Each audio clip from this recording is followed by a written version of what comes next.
right, so let's begin up with the opening keynote address that is happening post-lunch. The inception of artificial intelligence, is it harmful or not? We already have our beautiful keynote speaker joining us. Cynthia Ji Yoon Kim, she's a founder and CEO with Cynpin. Can we have a big round of applause for her and have her on the stage, please? Can we have a full-on energy, please, after lunch? Hello, everyone. Thank you for responding to that. Hope you all had a good lunch. Honored to be here. This is my second time here in Dubai. Same time last year, I was here representing TikTok. And today I'm back with my very own company, which I'm super excited about. But I'm more so excited to be here to be able to connect with each and every one of you and to be able to learn from each other at this wonderful occasion brought together by DIGITALCONFEX. So today I'll be exploring a topic that is as intriguing as it is critical to our future. So artificial intelligence, it is the hot topic at this point of time. I'm not sure if you've all been to GITEX this year, but it's every single booth that you go is Gen AI, Gen AI, Gen AI, Gen AI. It's something everyone is pouring money and investment into to really see something that can really solve their business pain points going forward. So I'm super excited to talk about this topic. So let's get right into it to see if it's really helping us or not really helping us. So just a little bit about myself to introduce myself further. Basically, I'm Korean Canadian. My home is Vancouver, Canada. I met someone earlier, Sophie from Ascendant Group, who is, I think, one of the sponsors for this event. And she's also from Vancouver, Canada. So happy to be here all the way from Singapore, actually. So I moved to Singapore 10 years ago from Vancouver. And then that's where my base is. And then I started my very first technology startup straight away when I went to Singapore, which is called Venurific. So Venurific stands for Terrific Venues. It's basically like Airbnb, but for events. So we work with different venues like hotels like Ritz-Carlton, Shangri-La, as well as different companies like, let's say, Rolls-Royce, UBS, Facebook, who are looking for different events spaces that they're looking to host their events at, whether it's corporate function or even individual events like birthday parties or weddings. So I'm very fortunate to say that it started as a two-person team, including myself, to be able to have up to 200,000 visitors per month to our website at this point of time. And we're currently based across 5 countries in Southeast Asia. So from the startup world, I dipped my toes in the corporate world at ByteDance, which I'm sure you're more familiar with for its poster child, TikTok. It was great. And then from the startup to the scale world, I went to starting my own company called Cynpin. So Cynpin is not your ordinary marketing consultancy firm, but it's truly one that embraces helping any other business to be able to adopt AI-driven strategies to solve their business pain points, especially within marketing and operations. So these are just some of the highlights on my marketing and generative AI accolades. But what I'm trying to get here is that I really have the true passion in helping businesses. And I'm very fortunate to be recognized for my efforts in innovation and marketing technology. So let's take a trip back to 1983. So this was the year the internet was born. Within 40 years alone, it has managed to become so incorporated into our daily lives that it's truly unimaginable to kind of live a life without the internet. Would you agree? And then from the internet came the hardwares like the smartphones. When the first generation of the iPhone was introduced by Steve Jobs in San Francisco like 17 years ago, people said Apple reinvents the phone. So today, 30% of the entire population of the world actually uses iPhones. So from the internet to the hardwares like the smartphones came the kind of lifestyle that really revolved around these innovations called SaaS. So software as a service industry is a whole world altogether. If you look at your phones today, you're subscribed to entertainment like Netflix, storage like iCloud, and so much more. But it's not just on a personal usage level. As a business as well, they use SaaS products to meet their goals as well. So Gartner predicts that SaaS spending will only continue to increase by 18% this year from $200 billion in 2023. But all these three technologies actually face quite a bit of negative reaction at the very beginning as well. So the internet was questioned for its utility, potential for misuse, as well as for privacy. Whereas the iPhone was questioned for its high price. To be honest, I still question it today. I don't know about you. Its practicality, as well as the touchscreen interface, which was very new at the time. And lastly, whether people would want to carry around computers in their own pockets. Like, who would do that, right? And then the SaaS industry was questioned for its data security. So let's face it, when it comes to new changes, it's daunting. And our fears speak louder. But these three technologies became undeniable as the value propositions became very clear based on people's experiences, and it really led to mass market adoption, or what Geoffrey Moore would call crossing the chasm. But it's sort of like trying out a new dinner party recipe, right? Before it becomes like your family's or your close friend's favorite. You have to have had early adopters who have tried it, who have tested it, and who can validate it before it becomes something that you can put on the dinner party, at the dinner party table and be like, hey, I'm confident how this is gonna taste like, and I know the success rate. So going back to the topic of AI, it's very important to address that AI has actually been a part of our lives since the 1960s. But generative AI in particular has been with us in one of its earliest forms, so chatbot, which I'm sure you're all quite familiar with. According to McKinsey, AI adoption has more than doubled over the past 5 years, and it will only continue to increase. But it's also important to address that it's facing a lot of concerns at this point of time as well, like ethics, misuse, impact on employment, and privacy, which I will be getting to more in detail later on. But for now, let's get a clearer picture of what generative AI is and where it really stands within the mass market adoption phase. So generative AI is a type of artificial intelligence that generates or creates new content in the form of natural language. What that means is speech, image, video, but having learned or been trained from existing content. So think of artificial intelligence as like the biggest umbrella that encompasses machine learning. And machine learning is where you input data to be able to produce useful predictions. And deep learning is a subset of machine learning where it's able to process even more complex patterns as if it's like a human brain, right? And generative AI is basically a type of deep learning. But what are some of the forms of generative AI that we could be looking at this point of time in the market, right? If we were to focus on input as solely text, and then we can see what kind of output it could produce, we could be looking at 4 different types. For instance, starting up with text to text. We can turn the text into translations, summaries, and so forth. The second being text to image, right? I don't know if you're familiar with platforms like Midjourney or DALL-E, right? Yes? Okay, perfect. You've used it before, yeah? Perfect. So a lot of architectural firms actually use text to image a lot. So before they actually design buildings, they want to actually get some sort of inspiration from generative AI platforms. So my friend particularly, she works at an architectural firm in Singapore. So she would actually put into Midjourney, I want to get a source of inspiration for a building that is focused on sustainability, greens, and so forth, and give instructions to be able to generate images before she actually goes into designing buildings of her own. And the third is text to video, or 3D. Oh, sorry, not yet. Oh, but sure, we can play it first. For hours, you're comfortable walking around with all that stanky body odor that's been building up on you all day? What's even crazier is that some of you are applying deodorant on top of that odor, which is honestly probably making it worse. Let me tell you what I do. It's a little hygiene hack. My friend told me about these cloths from Get Dirty. They were originally formulated for firefighters to remove carcinogens off their skin. All right.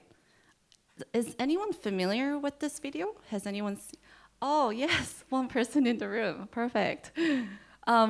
So this video went viral on Twitter or X with millions of views and thousands of comments. Engagement was incredibly high.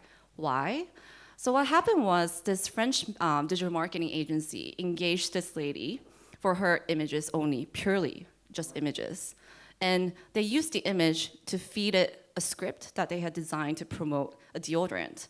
And then she's speaking as if this video just looks like a normal video where she's speaking in her car. It's like a normal user-generated content that we would see on social media platforms. But it's purely AI generated. So the online world went crazy over it because of how real this looks. And this was just earlier this year. So imagine how going forward, how much more of the content that we see on social media platforms could be like, you know, fake or real or in between. So I guess it's just a matter of time as to what kind of content we'll be seeing more going forward. But really crazy. The last but not least form that we could be looking at is text-to-task. Well, it is already happening right now with the monopoly player like ChatGPT, where we tell it what to do and we have a virtual assistant that we probably can never fire at this point of time. As for text-to-task, I also gave it another task for today's presentation. Basically, I told it to write a haiku about whether generative AI is helpful or harmful. And it came up with generative minds, crafting truth or weaving lies, balance in our hands. Da, da, da. So I guess it's all up to us. So at this point of time, I would love to take a little pause and ask a question to the audience. How much data do you think OpenAI trained ChatGPT with? No researching. I see someone with the phone. No? Okay. So the first answer is 500,000 feet worth. Anyone? Okay. Second is 1 million. No. Third, 10 million. Oh, fourth, 30 million. No. Oh, okay, right. thank you. Two people answered. Thank you. Here also. Oh, here, okay, perfect. 30 million? Oh, wow, okay. That makes sense, yeah. I guess, but to be honest, okay, we might think this way, especially with the news version like Chat, 4.0 or 4.01, but to be honest, the first version was actually with 1 million feet worth. So OpenAI supposedly spent 7 million USD to be able to create its first version. And what's interesting is that right now they spend around 700K USD on a daily basis to sustain the technology and keep it running. So thank goodness they're backed by Microsoft, hey? Okay. So I think it's just the beginning on how much of a role that generative AI platforms like ChatGPT is going to be playing a role within our lives in the way that we do things. And when I asked ChatGPT about it, it said, I'm actually currently at a tipping point. What this means is that we're currently at a phase right between early adopters and early majority phase. So this also means that there's growing commercialization of the product with the usage of, let's say, APIs of ChatGPT, or increasing implementation of the product across different industries that I'm going to be showcasing more later on. So let's take a closer look. So starting off with Bloomberg, the finance industry. So Bloomberg created the world's first financial data search and insights generation platform. So by spending over $2.7 million, but within only a span of 53 days with decades worth of financial data, it was able to create its very own platform that is able to perform a lot of specific financial tasks, replacing a lot of the employees at Bloomberg, actually. In the medical realm, Google invented MedPalm. Anyone familiar with MedPalm? It's truly incredible. It's able to answer a lot of high-quality medical questions that's really on par with the doctors. So if you look at the example here, the Palm 2 is on the left, Palm M on the right. You're able to actually upload a photo of your own chest X-ray photo, and Palm M is able to detect any sightings of concerns and be able to tell you what is wrong with your chest. This is truly remarkable. Imagine the kind of impact this could have on the kind of population that doesn't have access to medical help so easily. So we're not just talking about impact on an individual level where we do a lot of our tasks, but societal level as well in terms of reaching out to people who don't have as much accessibility to a lot of the things that a lot of us may have, right? But how does an actual business that is not like Google or Bloomberg start adopting generative AI? So this is one of my clients, Property Bank at Cynpin.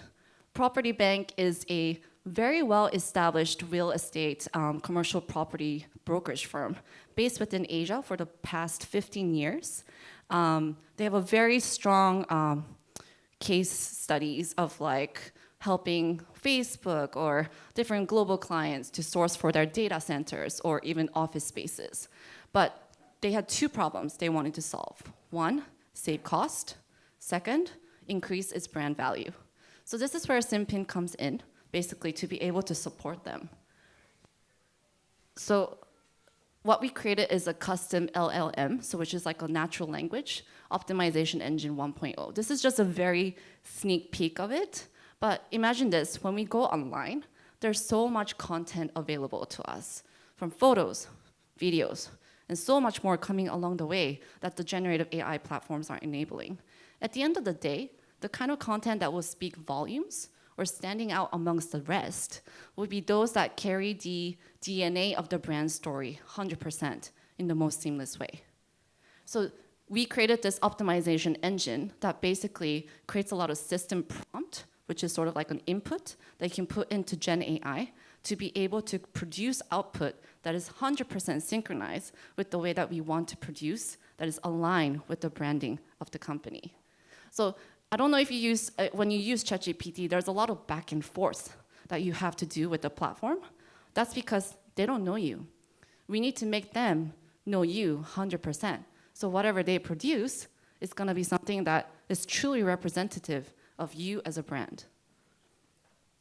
So at this point within my sharing, I feel like it's quite evident that I am very for AI. I do think it is very helpful, but it is still important to address a lot of the concerns around generative AI. And one industry in particular, like the art world, faces a whole lot of questions right now. Like, what defines good art? Who defines good art? And will the creators, will they be paid fairly for using generative AI platforms like Midjourney? I just type in 5 words and create an image and I get credit for it? How is that gonna work, right? How about in the industries like music or poetry, which are meant to be so deeply human?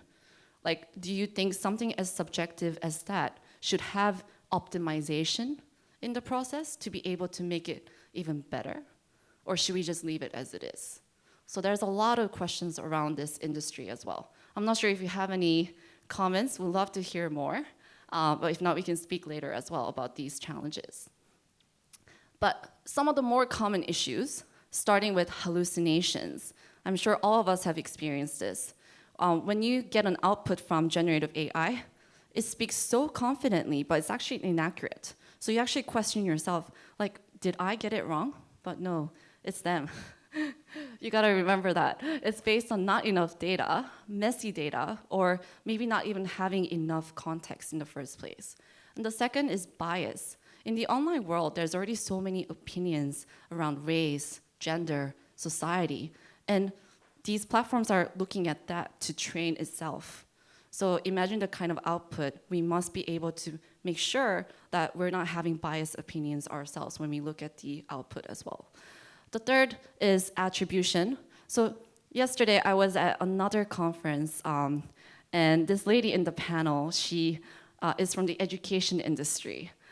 She was very frustrated with generative AI platforms because she said the teachers are now being outsmarted by ChatGPT, and now they have to actually give proper instructions to the students when they give assignments with a one-liner every single time saying, you can use ChatGPT for these things, but not for these things, and so forth. but you can never be in full control when they go back home to use these platforms on how they're going to use it to produce their work. So she said education industry is something that is revolving so quickly, and everyone has devices to use, so it's really hard for them to see if they're actually making an impact to the students for the better. So attribution, plagiarism, all these things that really need to be attributed back to who is really a big question right now as well. So this all leads me to say, we fuel what we create with new technologies. It's really up to us on how we make it to something, how we make it as something advantageous or disadvantageous for us in the way that we work with them. But one thing is for sure, our creativity is unmatched. So we need to be able to leverage AI to create a solid partnership between us and them. It's sort of like a 50-50 bridge between the left and the right. So that's all I have for today. Thank you so much for listening. I would love to connect with all of you on LinkedIn. Absolutely. Yes. So can we have a big round of applause for Cynthia? So any one question from the audience? Any one question we can take? Anyone? Okay, Gina. Hi, thank you for the Hi. lovely presentation. I'm just curious with regards to AI, especially the future of AI when it comes to just creativity, from text to image or text to video. I think there was a release from OpenAI, is it Sora? Do you know if it's like open to the public, or they're still kind of like giving access only to like few individuals? OpenAI Sora. I think it's only for specific people, but don't quote me on that. Maybe it will change tomorrow. They're always changing so fast. But one thing I would actually add on to that is that OpenAI's tools are very much centralized, right? In a sense that, decentralized, in the sense that people can have access to it, right? It's open source. You can use the API for anything, right? To create your own product and stuff like that. But I want to mention this because yesterday at GITEX as well, we were talking about decentralization versus centralization of AI tools, and whether blockchain will actually come in to be able to enable further democratization or decentralization of the product as well. So something to think about. Okay, thank you. No worries. All right, so thank you. Can we have a big round of applause for Cynthia, our keynote speaker? Can we have a photo of Cynthia? Huge round of applause for Cynthia.